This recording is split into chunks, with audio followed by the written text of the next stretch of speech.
Welcome to the wrestling podcast that's not just for wrestling fans. This is Smark Friends on lovewrestling.ca. My name is Zach and I'll be your host. I have a return guest joining me today, and usually when I welcome a return guest, I like to put a little bit of breathing room between their last appearance and this most recent, but it's not my fault because this guy just keeps doing cool shit that I want to talk to him about. I'm, of course, talking about the animal, Bob Anger, known from the wrestling world here in Quebec and the Canadian wrestling scene, and known for Lethal Comics out of right here in Montreal. Bob's been on the show several times. We spoke at length about Mother Trucker, his space wrestling trucking adventure comic, which is an absolute must-read for any wrestling fan and beyond. Any comic book fan's going to enjoy this one. But today we're talking at length about Psycho Goreman. You might have heard about this film. It's a horror comedy, and over the past year, it's really started to pick up steam in that whole cult film kind of vibe, cult following. And when Bob saw this movie, he saw a muse. He had to be the guy who wrote comics for it, and that he did. He launched his third Kickstarter since October of last year, and just like those first two Kickstarters, funded in a matter of hours. And it's all going towards funding this amazing project. It's of course, helmed by Lethal Comics. It's got an army of writers and contributors and artists, of course, all eager to explore the world of Psycho Goreman. Now, what's really cool about this is this podcast was the first time I've done an in-person conversation recording podcast since January of 2020, and Bob was kind enough to welcome me to Lethal Comics Studios downtown in Montreal. So this was a lot of fun. Like, it's always great to talk to Bob. It was great to actually sit down with him and have this chat. We're of course talking at length about Psycho Goreman. We're going to talk about IWS because Scarred for Life is just around the corner, and Bob's got a big tag team match lined up. And we're also going to talk a little bit about Friday Night Speedball, the DIY wrestling show helmed by Speedball Mike Bailey on his own Twitch channel, and in which Bob is makes frequent appearances on the card. We're going to talk about all that good stuff right after this message. Yo! We're the Boros Twins. I'm the world's sweetest man, Gentleman Jervis. This is God's gift to wrestling, Michael Richard Blaze. This is Chelsea Green. And we love wrestling. And I love wrestling. And I love wrestling. And I love wrestling. Oh, we're going to see a superplex powerball! Just coming up to the building, Colton Kelly. Colton, I am sorry to interrupt your cigarette, my friend. If they weren't the MVPs of pandemic wrestling, then I honestly don't know who are. Of course, we did want to give everybody a bit of a rundown on what you can expect here on Love Wrestling through 2021 and beyond. This crowd is going bananas! I'm Spencer Love, and this is Love Wrestling. Good. Okay, cool, man. Yeah. Good to see you again, Zach. Good to see you as well. And we are back. I am filming on location today. I'm joining Bob Animal Anger here at Lethal Comics. Lethal Comics, check this out. Sweet. Yeah, Gotta rep the nice. merch. Rep the merch. Thank you so much for welcoming me into your workspace. This is freaking rad. Yeah. I've had this Elvis for years. I got him at Honest Ed's in Toronto. They used to have this spot where you could just get Elvis busts. I had actually 4 Elvis busts from Honest Ed's at one point, and 3 of them were taken by ex-girlfriends at the time. Oh my goodness. But anyway, that one I survived because it was all silver and shiny. And I loved it, but Honest Ed's gone now. I know. It's such a bummer. Yeah. Yeah, that place was a total maze. It's the only place I've ever been to that was the store that when you walk in, you have no idea how to get out. It was something of a labyrinth. I mean, like, even coming out here to downtown Montreal today, like, there were so many things, like, I took for granted I expected to see, and they're just closed now. Oh, park is toast. Like, like the street park, all of the businesses got rocked in COVID, just rocked. And this neighborhood got rocked pretty hard with closing businesses. Yeah. And it's, oddly enough, a crap ton of pizza places opened, like, for slices. All of a sudden we went from like maybe like one St. Viateur pizza place to now there's like 10. Okay. Yeah. So a lot of pizza was big in COVID. Where's the best pizza place like nearby? I don't know. St. Viateur moved from St. Viateur to Bernard, and I was loving their slices. They had better slices than the new guys. But then I guess it was like 2 weeks ago. All the slices are now just like cheese and pepperoni, and I don't eat those. Yeah. They're not even trying. They're not even trying. No. I like, you got to be like 18 to eat a pepperoni slice of pizza. You know, you want like, you got to have the business. And after you live in Italy for a year, you know, any pizza in Montreal is kind of like, brr. I love this evil chair that you're like. This is my like where I plan my evil world domination from. This is my world domination chair. Yeah. So step one. There's a pair.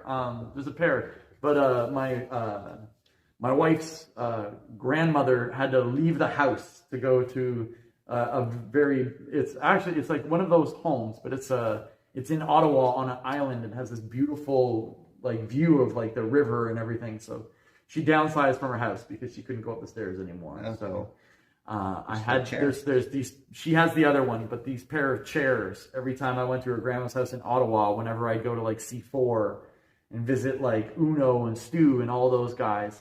Dark Order. Yeah, the Dark Order. I think, see, like, this thing, I was doing the cross claws for years. For years before the Dark Order. This is like animals move. I have photo documentary proof of it. And then they started doing this. I was like, oh man, if I do a claw now, people are going to be like, oh, Dark Order. It's like, I've been doing claws the whole time. Funny enough, when I had Shayne on the show ages ago, he mentioned something about that too. Yeah, he's got the red hand. The red hand, yeah. Hand. But that's not a claw. That's like a hand. Yeah. The red hand. It's a little more, I feel like there's another faction that uses a similar gesture. Yeah. But, Shayne Hawke got me into wrestling, got me into all of this stuff. And I'm trying to get him into comics. And but he was the first one to ask if I wanted to train. First one that came to the IWS dojo. Mm-hmm. It was me and Milano. We were like the first guys. And then I took some time off. And when I came back, there was like Sonny Soleil and some of the other guys. Milano, I think Meradius was there, and some other dudes. But Shayne Hawke's one of my best friends, except for in IWS. Yeah, you're something of a rivalry. Yeah, we've gotten a little rocky. As soon as the masks and the tights go on, it's a rocky relationship. And Professor H. Yeah, I mean, like the Professor had his big comeback match against you last month at IWS Blood, Sweat, and Beers. Yep. Yeah, and you got a tag team match coming up against him this month at Scarred for Life. Yeah, so here's the deal. You know, I get in the ring, and he brings that gigantic beast with him. Maxim the Myth. Yeah, who keeps jumping into everything. And I jumped out of the ring to give him, you know, the animal hammer. And he took the hammer, and then he Tonya Harding my ankle. So the rest of that match, I had like just a shattered ankle. And I still was whooping his ass. I was still whooping Hawk's ass because, you know, he's a little guy. And so I was whooping his ass. But, you know, he had to have Max come back in and, like, cheap shot me and grab my foot. And Ric Flair bumped me off the top. Like, yeah, that guy's a dirty pool, Professor Hawke. Or the meatball, as I call him. The meatball. Yeah, he hates that. He's real mad about it, actually, right now. He's real pissed that I keep calling him meatball. Because he's a meatball. Look at him. He's a meatball. I mean, like this, like a spaghetti meatball. But this rivalry, though, it's gone on for a while now. I mean, like, I remember there's footage of Heavy Mania. You're the former Heavy Mania champion, and Shayne Hawke cost you the belt to Maxim Lemire right there. Cheated. I had him. Of course he cheated. I had Max. He had his back to me. I had been beating his ass, and he was about to go into the black bag. Once he's in the black bag, he's mine. Like, he's doing nothing. That's the end. That's when I get you and you're done. And like right when I put the bag on, he stole it. He also like punched me in the face.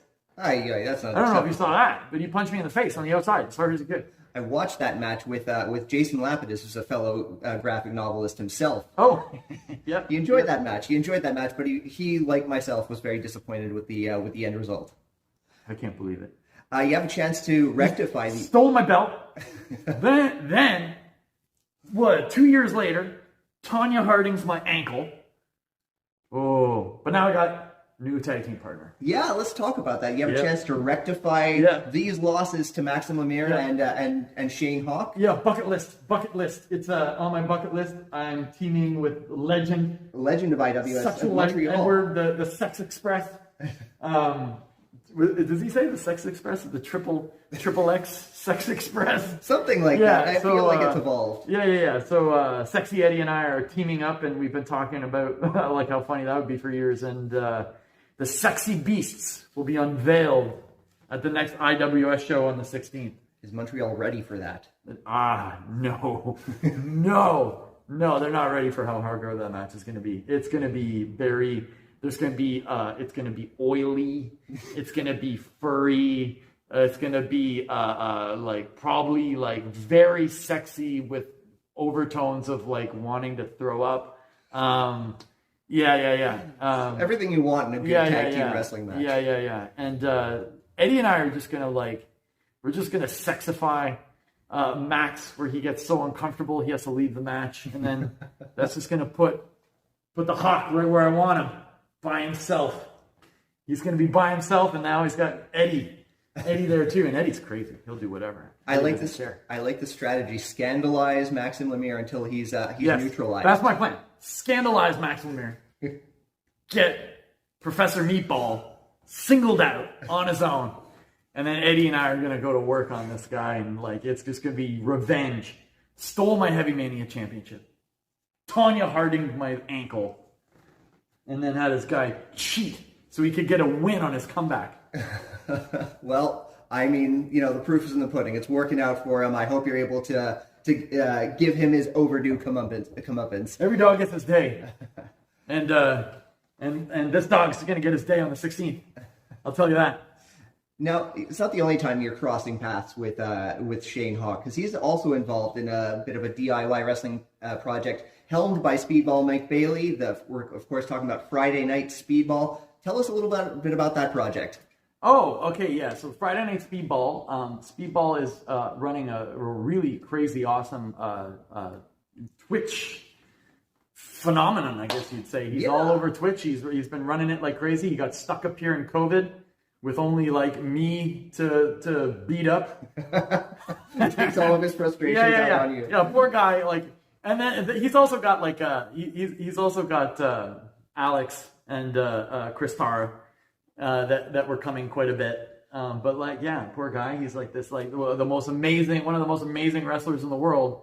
And the only guy who's got to beat up every week is the animal. I got beat up by that guy a lot. Yeah, I mean, aside from beating you up, he kind of he made the best of the situation possible by evolving his Twitch channel and now Friday Night Speedball. So he came out with Friday Night Speedball, and we have been talking about it for better part of a year, kind of doing something that would be just online, that would be like YouTube or whatever. And when the Twitch thing came up, he started talking about, he was always playing matches and doing stuff. So it kind of clicked for him that, we should, start doing this stuff. So we started talking about it, and I built a ring for it. I guess you call it a ring. It's like a judo ring. Sure. It's basically 4 big judo mats with a wood frame, and I did all that woodwork myself. Ah, you're craftsman. Yeah. The animal can work with wood. Yeah. So I did all the woodwork myself right here in the studio. We put it together. And I have, from doing the Kickstarters and wrestling promos and all that stuff over the years, I've got full lighting equipment to do film shoots and stuff. So we got all the gear here for filming it. So we actually do the wrestling event right in my comic book studio. Amazing. Yeah, which is pretty cool. So we're running another one on Friday, and the last one was electrifying. There's stuff I want to do as far as the way it looks. Lighting was different because during the day, you have one lighting scenario, and when it gets dark, you have another, and it literally was getting dark as the thing was being shot. So we didn't really think about that too much, but this time we have actual like hard plans on how to make the thing look amazing. And I got cheated by a lot of these guys, these young guys. They it wasn't as much in the video footage, but there was a lot of cheating going on. They would pull my hair and my beard a lot that no one would see, sort of like behind the scenes to tie or win, which is awful. And then again, third time, it was me and Shayne Hawke back to back in one of the most electrifying matches of Friday Night Speedball, I say. Okay. Yeah, we went toe to toe, and he didn't beat me this time. No cheating. He went full toe to toe, but we ended up tying. The time limit ran out. So I thought I won. I thought like if you were to play it back and you went on points. Oh, a point system. Yeah, okay. if it was a point system, that would have been hands down the animal. But yeah. It ended up being a time limit draw. Okay. Once again, Friday Night Speedball happens like the occasional Friday. So the next one is this Friday, tomorrow. By the time this airs, this episode of Smark Friends airs, you'll be able to catch Friday Night Speedball on is it exclusively on Twitch? It's on his Twitch channel, but it gets sort of like recorded, and you can just anytime you want to jump on Speedball's Twitch channel, you can jump on there, and it'll be recording. Yeah, and you can watch it. So yeah, he's I really like his Twitch channel. This one's the Drift. The Drift, I love it. You're doing the Montreal Drift. The whole the Speed Fast Fam. and the Fury. The Speed Fam, yeah. So I think everyone that's involved with Friday Night Speedball knows that, quite honestly, without a doubt, the hardest drift in Quebec wrestling is the animal. Like, he is the hardest drift. So we have to revisit those Vin Diesel family memes and incorporate. That's right. Incorporate the animal. Yeah. Speed Fam knows who the biggest drift is. Super Drift. Now, on top of all this amazing wrestling, once again, you've got your hands busy on a brand new comic project. You are involved in the comic book adaptation, or not the adaptation, but a project inspired by Psycho Goreman. Yeah, Psycho Goreman. Dude, what a film. So you dug it. Yeah, oh my God, I loved it. How awesome is it? How awesome is it? So much fun. Yeah, so a buddy of mine who directed Hobo with a Shotgun and is the director of Dark Side of the Ring, Jason Eisner. Yeah. We were chatting on like Instagram. I think it was like in January or something like that. And I was showing him Mother Trucker stuff, and we were talking about comics. And the other director, producer, Evan, that's a buddy of his, has like a YouTube channel about indie comics from like old hardcore stuff from New York from the 80s. And Ben Mara gets on there a lot of times. And it's really great comic show. So we talk about comics and wrestling, because he's obviously like super into wrestling and horror movies and stuff. And he's like, there's this movie, Psycho Goreman, you got to check out. Like my buddy who did The Void, Stephen Kostansky, just like did this movie, and it's going to drop. So I had a hard time finding it in January. Yeah, it was like in Canada, it was like impossible. Even though it's a Canadian production, it was like impossible to find this movie. And I tried everything, and nothing would allow me to play it up here. It was only available in the US. And then finally, iTunes, you could buy it on iTunes and watch it up here. So I had to get iTunes, load iTunes, pay through iTunes, and finally got to see that movie. And I don't think I've liked a movie as much as Psycho Goreman since Fury Road. I was just immediately like blown away. I ended up watching it like back to back 2 times in a row. I watched it, was blown away, watched it again immediately. And I was like, holy shit, this movie's so good. And then I watched it like a few more times that week, and I must have watched that movie like 50 or 60 times now. Well, I'm working on it now too, so. Of course. Now you're looking for source doing material. the comic stuff. But yeah, so from there, I was like, I have to be the guy that does the comic books for this. So I knew a few friends that knew Steven, and we sort of got in touch that way and went through emails, and I talked to Peter Kapolsky and the producer, and Stuart Andrews is one of the guys that was behind the making of that movie. And the three of us got talking, and I had to put together like a proper pitch deck that Masao over here, who's in my studio, who runs the video game part of Cut to Bits. They're like a video game startup. Cool. He was showing me like kind of how a video game pitch deck looks when they're pitching people for like funds or whatever. So I put together a pitch deck for it, and they went for it. And now we're here. We are. We're 2 days into the Kickstarter campaign, and we're at $35,000. You've already funded. Yeah, we already funded. 28 was the goal, but anything from here on out is so I can pay everyone like a really good wage on the book. There's 25 creators, and I'd like to pay them a little better than, what the 30 would do. Sure. And then, and then we're going to make cool stuff. We're going to like cool stretch goals we have in mind, all this cool stuff. I want to bring in other artists that are big in the industry that are friends of ours. So, yeah, and Andrew's got a story in there. Shayne Hawke has a story, with a amazing artist from New York named Ricardo Ortiz.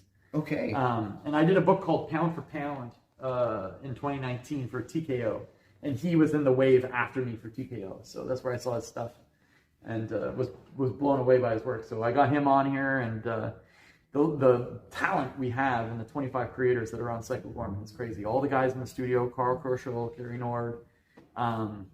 It's wild, all the guys we have in here. So Psycho Goreman on Kickstarter. Get on there.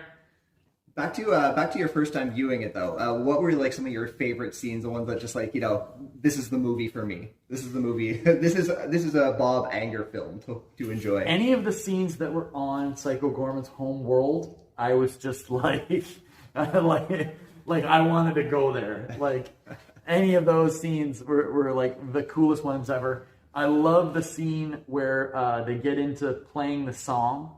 Right, like they're in a band and he's the drummer, and then they have the scene where he's in like a vintage clothing store and he's going through all the different like outfits. Like I love that scene.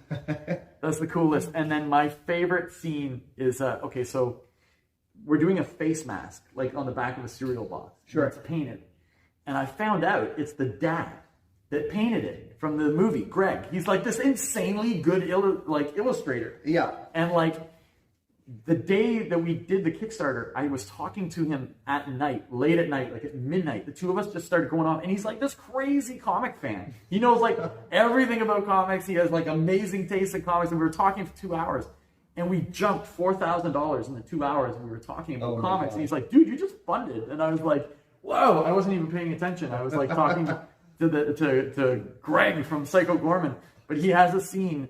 And in that movie, he's always he has these scenes with his wife where he's always talking about, I made an amazing meal for my family by nuking the chicken and like all that stuff. Any of the scenes with the dad are like on fire. He reminds me of like a South Park dad so much in that movie.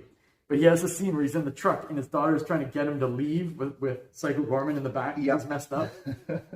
And he just has this scene where he looks at Susan because he hates the word lazy. And he's like, "How's this for lazy, Susan?"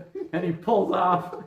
And I was like, you just used lazy Susan in a movie as a line. And like, if anyone is old enough, they know lazy Susan is like this weird 80s, like 60s, 70s, and 80s like cupboard. Where you'd open your kitchen cupboard and there'd be like this thing that would like spin on the inside of your cupboard that would hold plates so you could hold more and spin the thing around. It was called a lazy Susan. And I was like, I can't believe there's a lazy Susan joke in this movie. That was a deep cut. But it was a great line. Like it was the delivery of that was like mind blowing. And I was just like, I love this guy. I'm glad you brought up the music montage with the Frig Off song. Where does Frig Off rank in like a good wrestling entrance music? Oh, it's high. It's high. So is the rap at the end. Oh, the rap, yeah. Like the Addams Family style. Like, do you remember that? Like in the 90s when like rap was fairly new, and every movie guy was like, "We don't have a rap on here. The stuff the kids like a corporate built rap, like on top of their thing." So the fact that it had that like amazing rap, and we got that into the Kickstarter video, so that was like really cool. And like the rap has to explain the plot of something to really quintessential 90s. And say the name. Like the Addams Family rap from the first movie is one of the funniest things ever. And I think the second one is done by MC Hammer. I believe it. I mean, like him, like Vanilla Ice doing the Ninja Turtles 2. Oh yeah, exactly. That was amazing. It was just an absolute staple of that era. Now, you said you gave the filmmakers the pitch deck, and they're very receptive to it. Now that they've like kind of like put their vision of like this character into your hands, has there been kind of like has it been easy to work with them? Yeah, they're the easiest. Oh yeah, okay. Yeah, like Steven and Peter and I, when we get on the phone and we start actually talking about creating stuff, it's really good. Yeah. It's really good. And my story is the biggest one in the comic. It's 13 pages, and like Steven basically came up with the concept for all the stories in the book. So the idea that it's all the Galactic Council and then he wrote like a paragraph on each character with an idea for the writer. Because like in the movie, you don't really have any backstory for the Galactic Council, right? No. So he was like, I need to do something so that everyone understands a little bit and has an idea where to go. So a lot of like the concept for the comic is his concept, which is super dope. And then the story that we did together, we were on the phone for like, I don't know, 2-3 hours, just like nailing out a story for the one I was going to draw. And the concept he came up with was hilarious. I don't want to get into it. I don't want to ruin the story. But like the concept he came up with was like absolutely hilarious. And I kind of like understood that he has this like kind of amazing sense of humor where it's always sort of like a pulling the rug out sort of scenario, or looking at like everything from a different sort of like character.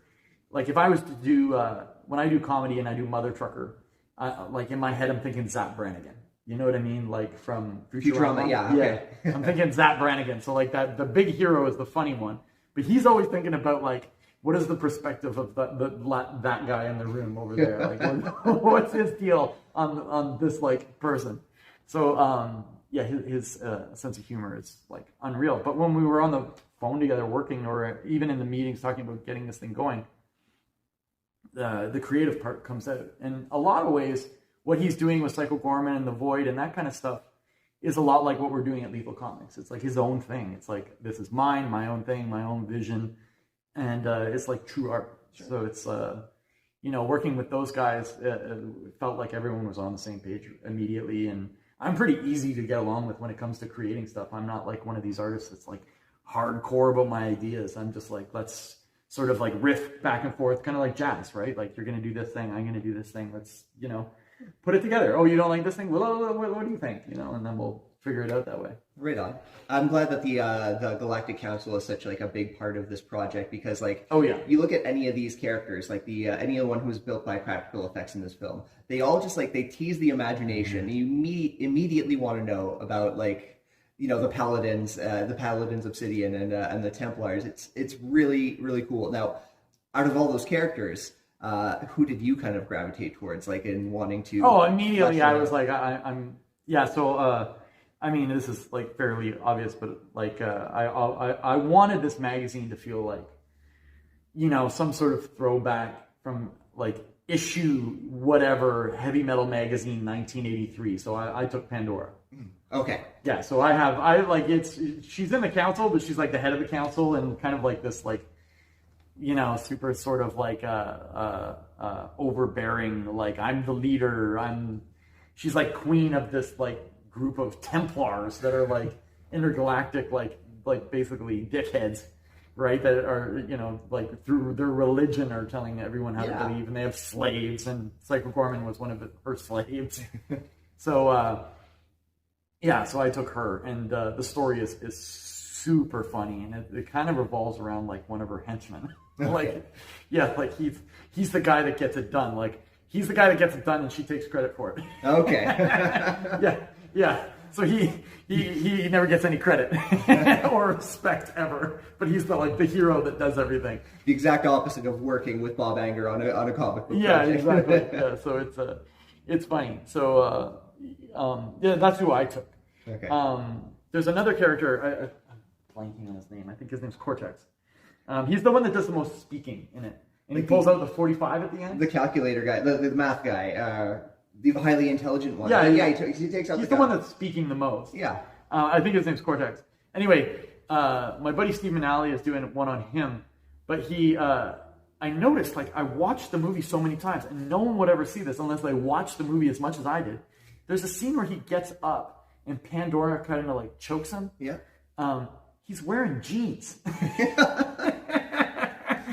Like, I watched it so many times, and one time I was like, hey, he's just wearing jeans. Like, so one of the first conversations I had with the director, I was like, yo, like, you notice that he's just wearing jeans in the scene? And he's like, yeah, we just couldn't get space pants. So he just wore jeans. Like, and I was like, was that on purpose? And he's like, kind of, not really. And then we had this idea that he was obsessed with Earth. So, like, yeah, he wears, like jeans. And it was, like, the funniest thing ever. But I don't think anyone would have picked that up unless they watched the movie, like, like 50 times like I did. Oh man. Yeah, it was really, really, really cool. But those council dudes are crazy. Yeah, they're really crazy. I popped big for Bloodles. Oh, Bloodles are amazing. Is there Bloodles in the comic? Yeah, of course. Yeah. Okay, good. Yeah, I'm pretty sure we've got 1 or 2 Bloodles ads. Yeah, I did a bunch of fake ads like in the old 80s comics. Oh, fun. You know, like the sand on the beach guy. Yeah, and like X-ray vision. X-ray vision and moon pies and like all that stuff. Yeah, we've got all that stuff. But Psycho Goreman did. This was Sea Monkey one that is the funniest shit ever. I was when I was a kid, like I got those comics like from the 80s, and like I was growing up in the 90s. I'm like, all these ads are expired. I'll never get X-ray vision. I was so disappointed. Yeah, man. Yeah. Can't believe X-ray vision isn't real. Yeah. I can't believe you can't use X-ray vision and it just doesn't like make people look like they have their clothes off, but you can see their skin. Yeah. You know what I mean? Like when you're actually like, what is X-ray? You're just gonna see their skeleton, and it's like, oh. Yeah. But they're all like Superman can like see through your pants and just see like your junk. Yeah, he's got like that depth. He can see you naked. Yeah, he can control his X-ray depth, so he just sees your naked body under your clothes. And I was like, oh, that's not even real, man. It's not even real. Yeah, just those ads, man. Just letting us down. But Bloodles will not let us down. Bloodles will surely be the real thing. Absolutely not.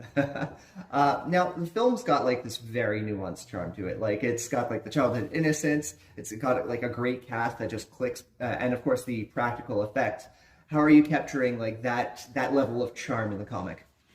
Well, everyone's kind of like doing their own thing. Sure. Mine is, I don't know that mine feels like practical effects, but like, now that you mention it, I could probably work something in there.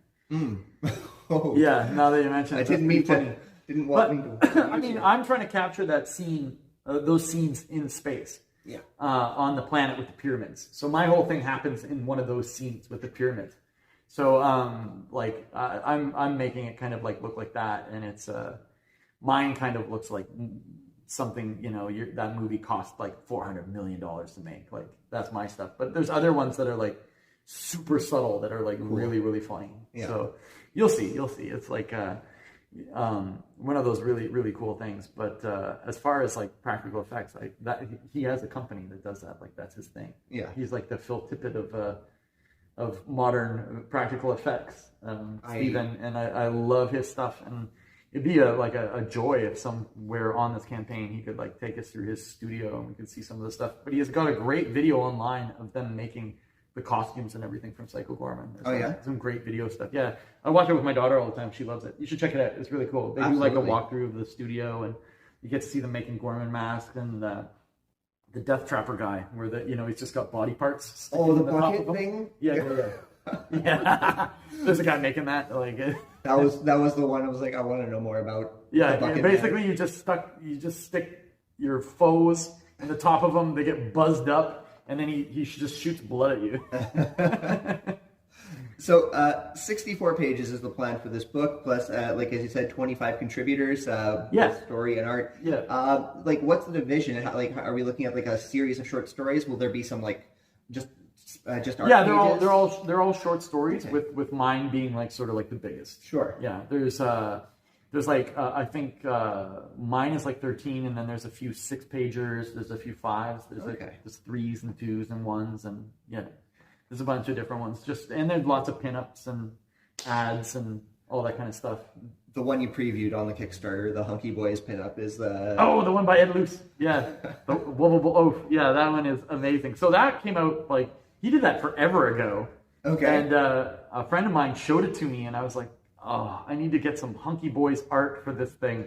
And, like, we have some story stuff, but I was like, I need some art, like a good poster. And like, I was like, oh, that Ed Luce guy, he did like this awesome poster. And like, literally, I think it was like a week and a half ago, I just like messaged him. I was like, hey, I'm doing the comic. Like, can we use this piece? I'll pay you for it. And he was like, hell yeah. And I was like, oh my God, we got it. So yeah, I got that awesome piece. Like, so I'm super pumped. It's going to be a free poster with every magazine. You're going to get it on a double-sided poster. So one side's my cover, the Destroyer cover, and then the other side's the Wobbable Oaf poster. So I'm going to have a hard time deciding which one goes up on my wall. Well, you live around here. I'll give you another poster. Oh, that's very kind. Thank you. So, dude, like, this is your 3rd Kickstarter this year. You have crushed every single one, like the first two for Mother Trucker 1 and 2. Mother Trucker number 1 and 2 crushed, and then we're doing this one, and I knew this one was going to do really well because there's like the film, and we've got like so many creators. So this is my third. But then Carl in my studio that's in Lethal Comics did his with Charles Christopher, and he like he did over 100. Terry just did Folklore that we've been putting together for months and months and months for his first series. It did over 100. So it's like, we found our business. So we're an official, like Lethal Comics is now an official business, like registered with government. Actually, technically, because we're in Quebec, all businesses need to be French. So we're bon déjeuner l'état. So I got my first cards from the bank, like your bank card. Yeah. It says bon déjeuner l'état. And I'm like, oh, it sounds like I'm a hitman or something. Like a French hitman. I love it. So so everything's official, and it's like now I'm running a company, and I've been freelance since I was 25, like a freelance illustrator in comics, like working for all the publishers, taking gigs, like almost like wrestlers are. Wrestlers are completely freelance. So it's I've been working that freelance thing for my whole life, but now that I'm sort of like into my early 40s, I want some stability, and Kickstarter just kind of like showed me a way to build a business where we'll have stability, and we get total 100% freedom in the books we make. You can't get a wrestling book published with a publisher. They just have no interest in it, right? And I knew that like the wrestling book that I would put out would be something like no one's ever seen. So when they say wrestling books, they just think like it's going to be the exploits of like a a wrestler in the back room, like the Mickey Rourke movie. And it's like, no, like think He-Man. You know what I mean? Think Hulk Hogan's Rockin' Wrestling from the 80s. Like, think about some of this stuff. So that's where Mother Trucker came from. It's like, I knew that I could make like the best wrestling comic ever. So your name was already out there when you started Lethal Comics and started doing like a Kickstarter heavy movements for your projects and whatnot. Do you have any advice for any artists who are starting to use Kickstarter? I will say your level of the career you put in comics definitely is a thing. I mean, like, and it shows. So I have a certain fan base that'll come follow me and buy my stuff on Kickstarter, and that's a certain almost like dollar amount where you can be like, he has a good amount of fans. But then you get like a guy like Kerry who's got Eyes, Nose, and did Conan for years and years and years, and you're like, holy crap, that guy's got a lot of fans, you know what I mean? And same with Carl. Mm-hmm. So it definitely like translates into that. But like, I didn't really think about me having a fan base before I did Kickstarter. You don't really think about it. You're freelance, you feel like no one cares. Like the publishers don't care, so why do people care? And then you actually like do a Kickstarter, and you're like, oh, I actually didn't have like a fan base that I had built up over 20 years. So that helps. So I would say to someone that's doing a Kickstarter, if it's like your first Kickstarter with a comic book, it's going to be hard for you to get a lot of money. You know what I mean? And like comics are expensive to print, right? Like my average cost of printing any comic book is going to be between $5,000 and $7,000. Sure. With my printers. Like, so, I look at a lot of the numbers on smaller guys' Kickstarters, and it's sort of like, 2,000-3,000. You know what I mean? And like, so like printing is toast. So you got to come up with alternative forms of printing. And there are ways like print on demand, and like you can build stuff and make stuff yourself. I've done it for years. I did self-publishing for years. So you can do it. But my biggest suggestion is to do webcomics first. Forget about your Kickstarter at the moment. Maybe get like a part-time job or something. And I would work as hard as you can doing webcomics and building an audience of webcomics. So join other webcomics communities, find out which platform works for you the best, and slowly over, I would say, anywhere between 1 to 3-4 years, build up an audience. That's why Carl made $140,000 on his Kickstarter for his third volume of Charles Christopher, because he started in 2007 with Transmission X. Like I had one then too. If I had kept going, I could have on that comic, I could have like been doing Carl numbers on Kickstarter. Sure. But he had, well over a decade of content. So, and fans to come with it. So you need to build up a fan base on webcomics. Any webcomics that are like 5 to 10 years running that come on a Kickstarter, they always crush. They always do really well because they've built a fan base. So your number one thing is to build up a fan base, and webcomics is free. You know what I mean? It's free for them. It's free for you. You don't have to put in printing money. You don't have to put in production costs at all. It's your own thing. So work away in your art and your storytelling that works for you, that the comics themselves are charming and fun, right? So, yeah, like if you were to look at like a film or whatever and you saw my art, obviously, like I'm very European. So it's like just a ridiculous amount of detail. You can do that, but like the pages take a long time. And if you're doing it for free, you want to find an economical way of putting up your artwork that it works for you and it's simple. Yeah. So yeah, and then build a fan base and go from there. Wisdom from the evil throne right here. Yeah, right from the evil throne. Yes. I've spent I've been almost 20 years in the business. I've been doing this since I was 20, trying to break into comic books, and I'm 43 this year, so it's like 23 years of me being at this. And like the entire time from I was 6, all I wanted to do was be a comic creator. And then when I hit 35, I was like, I really need to be a wrestler. So, well, now you have. Now, if the comics never work, yeah, out, now you'll have a my whole fallback in life is wrestling. bleeding through. Like my comics are about wrestling, and I'm wrestling myself, and everything's like kind of. And we're starting this wrestling thing with Speedball, and yeah, and IWS is. I'll always be loyal to IWS. Those guys got me into wrestling. Manny and Andrew have always treated me awesome. I worked very hard over a year and a half with Speedball to get to be a better wrestler so that I could be on their show and give them a product that, you know, is worthy of what they are, what they can do. And, you know, that's part of the loyalty I have towards those guys for getting me into this fun, crazy thing. Again, as an IWS fan, it has been like it's been a joy to watch you grow as a performer. And then again, yeah, the thing is, like, remember when I came out during the last IWS show? The second I came out, just like everyone kind of went crazy. Yeah. You know, that was weird. You have no idea. That was weird. That was so weird to see because I didn't think that was going to happen at all. That people would be like, oh, Shayne Hawke's in here. We love that. And then when I came out, it's just like, okay, this guy's going to get beat up by Max.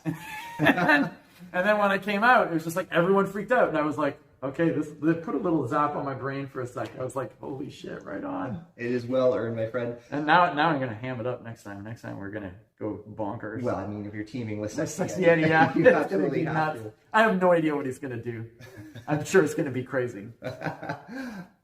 Bob Anger, I thank you very much for your time as always. It's always great talking to you. And thank you once again for welcoming me to Lethal Studios. Right on. Before I let you go, let the audience know once more where to follow you on social media and, of course, Lethal Comics. So, Twitter, Instagram, Facebook is at Andy Belanger, Belanger. If you're in Montreal, you know how to spell that.